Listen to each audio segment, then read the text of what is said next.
ఒక అబ్బాయి ఒక అమ్మాయి ప్రేమించుకున్నారు. ఆ ప్రేమ కన్వర్ట్ అయ్యి పెళ్లి చేసుకుంటానని కూడా చెప్పేసి ప్రేమించుకున్నారు. ఈ హ్యాడ్ సెక్షువల్ ఇంటర్కోర్స్.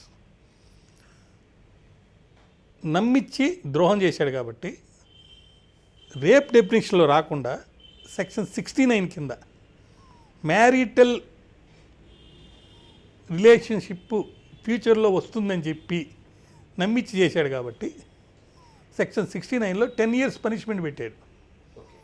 దానివల్ల ఏంది, ఇద్దరు ప్రేమికులు దాంట్లో అబ్బాయి కనుక నేను పెళ్లి చేసుకోనంటే ఇదివరకు హార్ట్ ఫెయిల్ అయ్యేది అమ్మాయికి, ఇప్పుడు అబ్బాయికి 10 ఏళ్ళ శిక్షతోటి వీడికి హార్ట్ ఫెయిల్ అవుద్ది.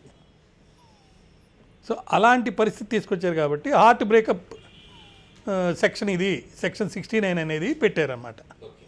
డిసీట్ఫుల్ మీన్స్ ఇప్పుడు బిగినింగ్లో వాళ్ళిద్దరూ మాట్లాడుకునేటప్పుడు వీడికి ఆ ఉద్దేశం లేదు పెళ్లి చేసుకోవాలని అని చెప్పి అలిగేషన్ రాస్తే చాలు, కేసు అయిపోద్ది.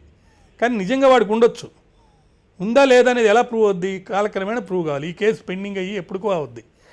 ఈ ప్రేమ డిస్టర్బ్ అవడం సంగతి పక్కన పెడితే వీడి జీవితమే డిస్టర్బ్ అయిపోద్ది.